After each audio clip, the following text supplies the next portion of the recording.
Hello friend, it's me your host Jamal back with the yet another new video, and in today's video we have iPhone 16e with us. So it's the latest Apple iPhone. They call it cheapest, but it might not be that cheap. So in this video we will be unboxing the 16e and having a closer look on what do we get and should you upgrade from your existing iPhone and how does it compare to the last SE. So without any further delay, let's get started. So the unboxing experience is a typical Apple unboxing. You don't get much in the box. So inside the box you have the iPhone right away, and the one that I have is in white color and it's a matte finish. And if you compare it with the last year's iPhone or even the iPhone Pros, you can see we have only one camera sensor and it's a 48 megapixel camera. We will talk about this more in the later part of the video. And inside the box we get a type C to type C braided USB cable, and this phone comes with a USB-C. So if you are someone who is upgrading from iPhone 13 or something below that, you will see some change over here. Along with that we have some paperwork, and if you are someone who is living outside US, you might even get a SIM tray or a SIM tool, but you don't have that one over here because all the iPhones, I think it's from iPhone 14 that sell in US, they don't come with the SIM tray. You only get eSIM option. So let me boot this up and set up my Apple ID over here, and I will talk to you after that. Okay, so the device is up and running right now. Let me point out some of the things that I noticed as soon as I hold up this phone. This seems like a similar size if you compare it with an iPhone 16 or 15 Pros, or maybe even the 16 Pros or the 16, but this one is really light. Though you get a better battery life, this one feels really light on your hand. Talking about the physical overview, we get the power button on the right side. At the bottom we have the type C port, and keep in mind this is a USB 2.0 port, so even though you can charge up this device up to 50% in 30 minutes, though the data transfer speed compared to a Pro model are really slow, like up to 20 times slow if you want to transfer something from that USB-C port. Coming up the left side, we get an action button over here that you don't see in even on the iPhone regular 15s. You do get those in 15 Pro, 16 and 16 Pro, but the iPhone 16e might be the cheapest one with the action button and also Apple Intelligence. Let me talk about that in a bit. At the back we have a single camera setup. This is a 48 megapixel primary camera with f1.6.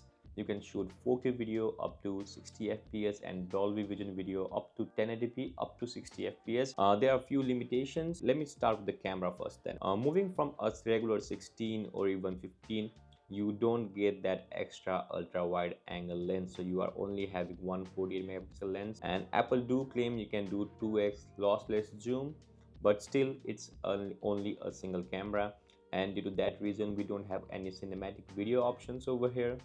Though you get portrait mode in photos, because like Apple do used to have their own engine to power portrait mode in a phone with single cameras, or you are getting portrait photos but you would be missing out in the cinematic video. Along with that, we do get image stabilization, but it's not sensor shift image stabilization that we get in the Pro models.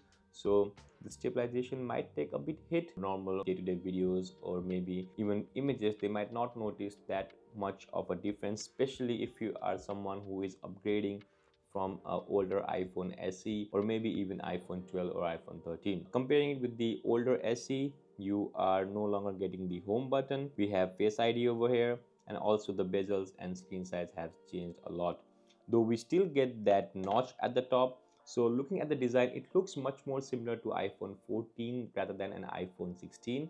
So we don't have the dynamic island that we get in the 15 and above devices. We're still having the notch that was similar sized to iPhone 13 or iPhone 14. Along with that, this display is a 60 Hz display, so you are not getting that ProMotion 120 Hz. We didn't even expected that, though it's an OLED display, so the display quality is really good.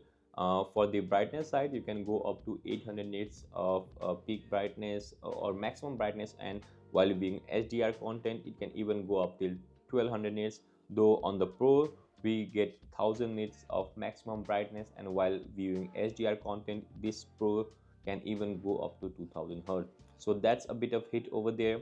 Along with that, there are few other limitations that I want to talk about. Apple with the iPhone 16e, they have went with their own modem that is called Apple C1. So what modem does, it basically handles all of your wireless communication with the device, maybe Wi-Fi or even your cellular connection. Those all things are handled by modem.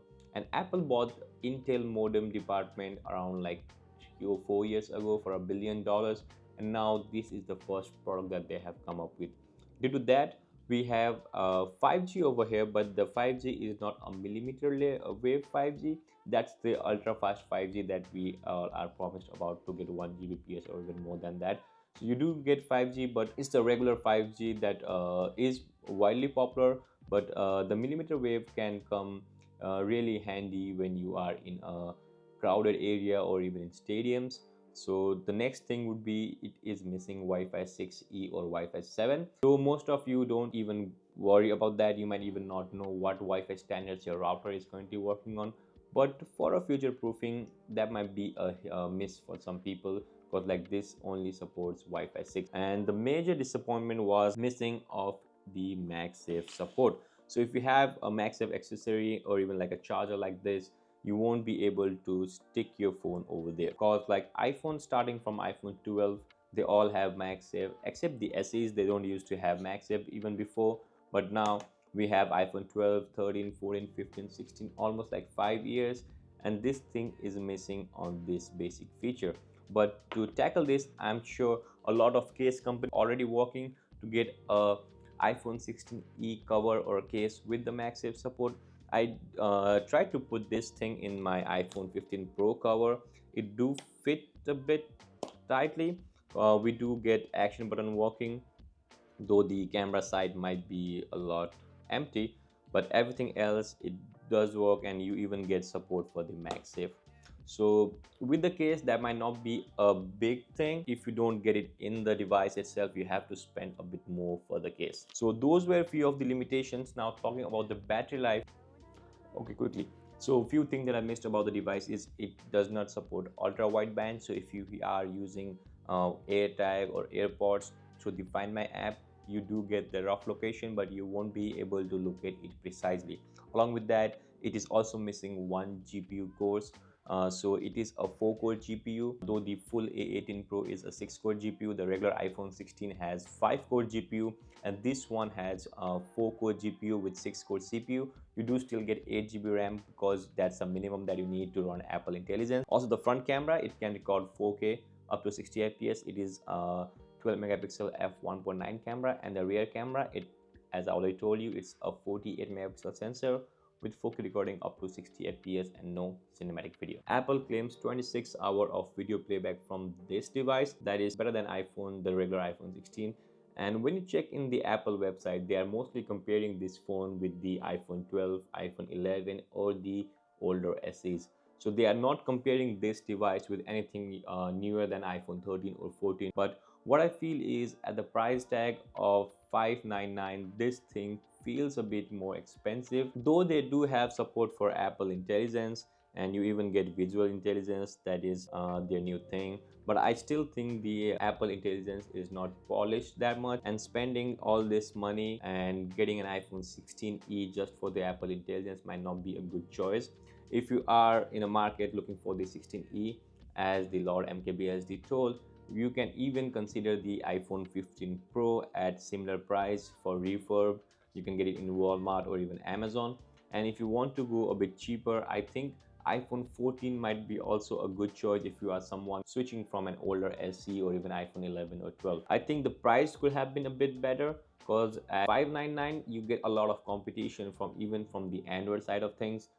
Even the OnePlus or the Pixel 9a that is coming up in few weeks, that might be priced lower than this phone. So this might be the cheapest iPhone to get started with, but I don't think this might be the best iPhone for a lot of people. So if you are someone who is switching from an SE and looking for a cheapest iPhone but the newest iPhone, then this might be a good choice.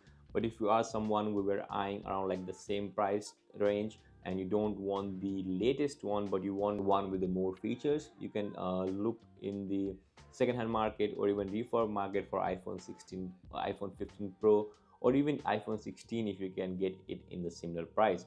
because for the 128 GB variant we have to pay around like 599, and if you try to bump up the storage, the 256 GB variant, it will go up till 799, and even the highest storage 512 GB is going around like 899. So that's a lot of money for a phone that lacks a lot of things. So I will be putting a full review with a lot more of camera samples. I'll be trying out that new C1 modem to see how good the network reception is. And if you have any question and queries about this device, do let me know in the comment section below, and I'll catch you all in my full review.